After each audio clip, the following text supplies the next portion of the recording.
We are starting 8th class lesson.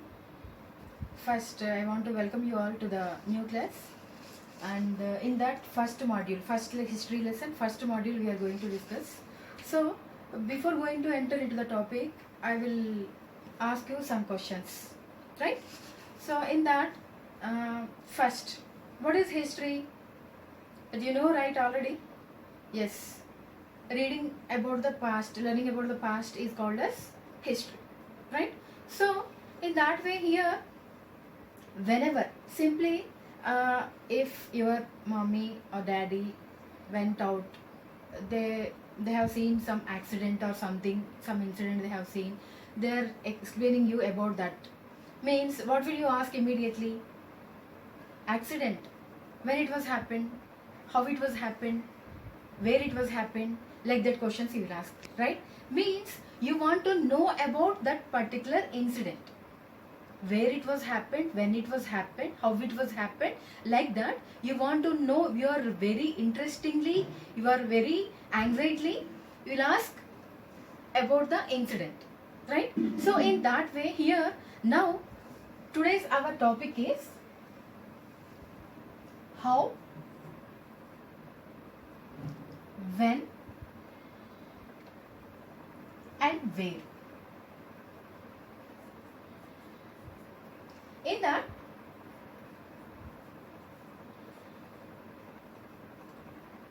the questions are how, when, where. Means we are asking, we want to know about that particular incident. Okay, so in that way we are asking the questions in the order: how it was happened, when it was happened, and where it was happened. Okay, so here I will give you some more examples. Normally, any incident, not only incident about any issue, about any function or event, right? Any your school incidents also, school occasions also, will ask while seeing some photos, while watching some videos about that. You will pose this kind of questions only normally about any kind of incident, right? How it was happened, when it was happened, and where it was happened, right? So here already you know about the history. What is history? Means about the past is called as history. So already you learned in the 6th class, and at the same time in 7th class also you learned about the history, right? So historians divided the history into 3 parts. In that you know already, in 6th class you learned about the ancient history, and in 7th class you learned about the medieval history. So now you are going to learning about the modern history in your 8th class, right? So ancient history, what happened, what you learned in the ancient history?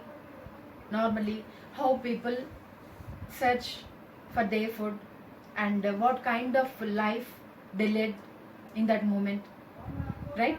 So that kind of things, what they wore, what they ate, how they lived their life, right? So that kind of things you learned in the ancient period. And so many achievements also. Okay, means inventions. Fire they invented, right? Wheel they invented. Those are the major changes in the history. Okay, so they turned their life. That is one milestone of the history, right? So in that way you learned about ancient history in your 6th class. And next, coming to the medieval history. Medieval history also, what you learned in that medieval history, you know already. We have seen so many kings, so many rulers ruled our country, right? So many invasions, so many people attacked on our country, right? So many times, so many people changed, right? We adapted so many cultures in our country, right? So many things we have seen in our medieval history. Okay, so in that way I will give you some examples. For example, Mughal Empire, right? Delhi Sultanates, right? So means these are the kings. Okay, so in this way so many kings came and they entered in India and they ruled. Okay, Delhi Sultan also ruled, and after that Mughal Empire. The Mughal Empire started with Babur. Actually, first Babur entered in India with the help of some other kings, not to rule. Okay, So in that way, here after that, after some wars, he entered in India, he occupied some areas and he started to rule India, right? So his duration is 1527 CE to 1530 CE, and he was the first king from Mughals. And next, Humayun, Babur's son. His duration also 1530 CE to 1540 CE, and again 1555 CE to 1556 CE, because he ruled two times. Okay, you know this story also. After 10 years of his ruling period, he was exiled to some area, and again he attacked on Delhi and he occupied that area, and again he ruled. When he was in that exile period, that time Akbar was born. Akbar was the son of Humayun. In exile period of Humayun, Sher Shah Suri ruled India. Actually, he attacked on Humayun and he occupied that areas.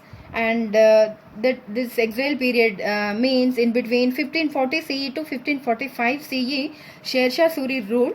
And after again Humayun ruled, only 1 year Humayun ruled, and after him Humayun's son Akbar came to the rule, and his duration is 1556 CE to 1605 CE, right? So this is about the Mughal Empire.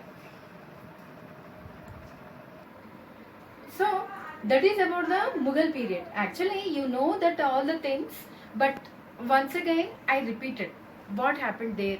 Means here how times, dates are important in the history. What I am trying to tell you is how dates are important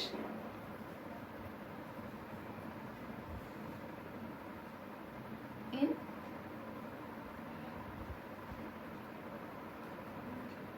history. Okay, that's why I repeated the whole Mughal Empire, and in that their durations I said. Okay, means from which period to which period they ruled, right? Whenever we are discussing about the history, the dates are important. Means the time factor is the main important role player in the history, right? So for that reason I said that durations. Okay, whenever we are discussing about any incident, immediately we will ask, I said already, how it was happened, when it was happened, and where it was happened, right? So in that, time factor is the most important one. For example, I will tell you, whenever we will see if a person is taking tea, like a sip of tea, right?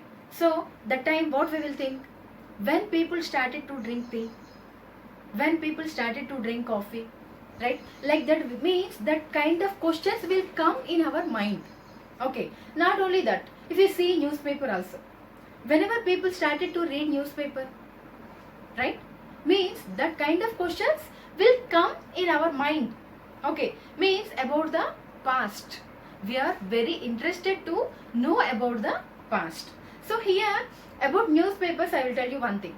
Before introduction of the newspaper, on what people used to write? On palm leaves, right? You know already. And when paper was introduced? Around 13th century in India. Okay, so that time onwards newspapers are printing and newspapers are coming, people started to read newspaper. And one more important thing here is, some things we don't know when exactly they started, right? Because why we don't know?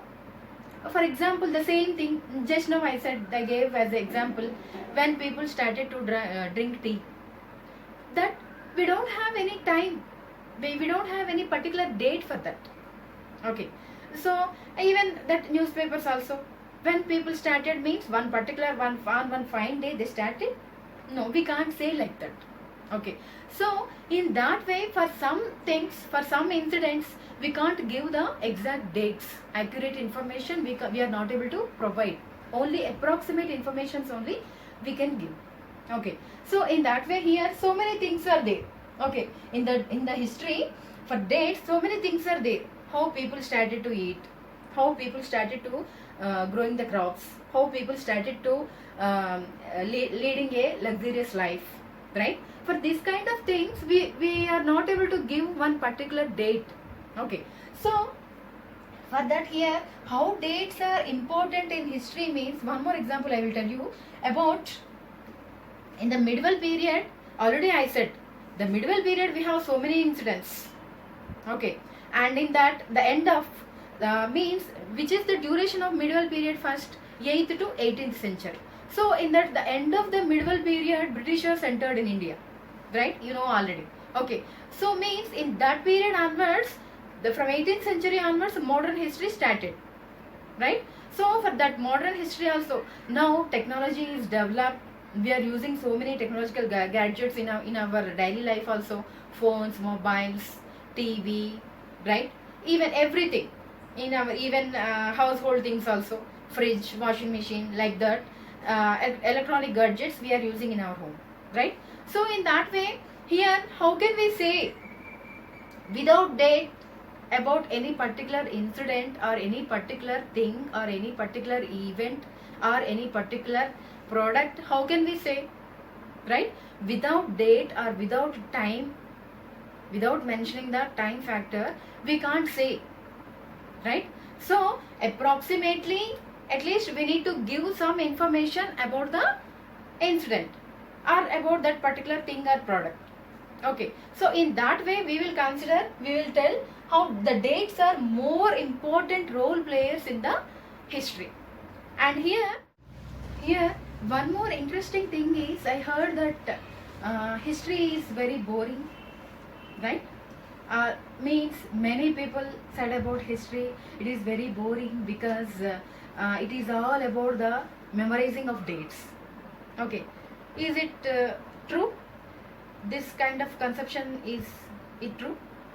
No, I won't accept, because in olden days means in my childhood or your parents' childhood or your grandparents, once you ask if possible, they will tell about their childhood, about their studies, right?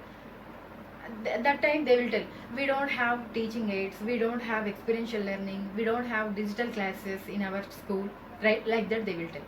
But now you have all these facilities, there is no chance to feel bored, right?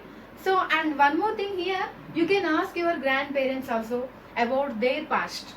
Okay, how they read, how they played, which kind of games, what kind of games they used to play in their childhood, right? And what is the difference between their period to now, to your childhood, right? Mean this kind of things, these are the comparisons between the generation to generation, right? You can compare that time what kind of facilities they used to have, and how they led their life in that time, and now how you are leading your life.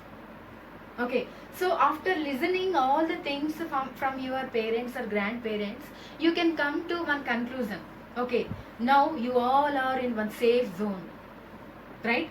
You all are leading a comfortable life because you have so many facilities. But that time they don't have that many facilities. Even though they led their life successfully, they did all the things in their life, right? They gave you a comfortable life to you, to your parents, and to you also, right? So in that way we can compare the history in the past to now, means from generation to another generation. How in the ancient period people used to shift from one place to another place in search of food, cloth and shelter. Like that, here we are comparing the history in between the generations. Generation to one generation to another generation, we are comparing the situations. Okay, how kind of situations they faced in their generation, now how your situation is, right? We can compare like that. So in that way the dates are important, we can say, right? Dates are very important, means the time factor is the very important major role player in the history, right? And here for everything, for in every period, in every moment, every situation, how they lived, what they ate, what they wore, right? How they live, what kind of government is they are having, how their administration strategies are, how they built their houses, means settlements here. Okay, houses means settlements. Normally we know actually settlements means houses will come, and transportation, right, communication. Okay, means these are the human environment. Okay, these all things will come under the human environment.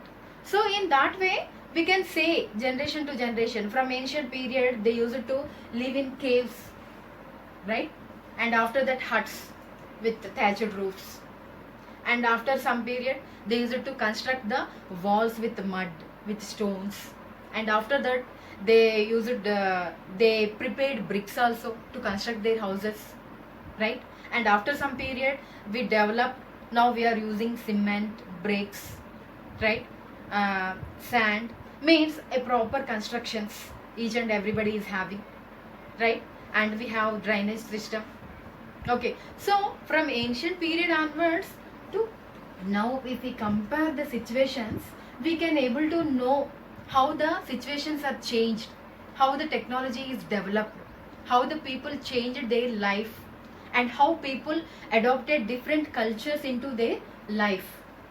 Okay, so all these things will come under the history. Whatever we are learning here, whatever we learned from them, whatever now we are leading our life. Okay, so all these things will come under the history, right? So in that way, here in your textbook, one important thing is there, they gave one picture. So in your textbook, one picture they have given. Okay, in that picture Brahmins are offering shastras to British Queen Victoria, and they are offering shastras. That picture was prepared by James Rennell. Okay, here I am giving you the task is, in that picture Hindustan is written down the picture, right? So Hindustan means India only, you all know already that. Why India is considered as Hindustan? Why that name come for India? Why India is referred as Hindustan? That things you should know. You have to collect the information about that. Today's your task is that only, right? So let's see how many members will collect the information about that. So okay children, we will meet in the next module.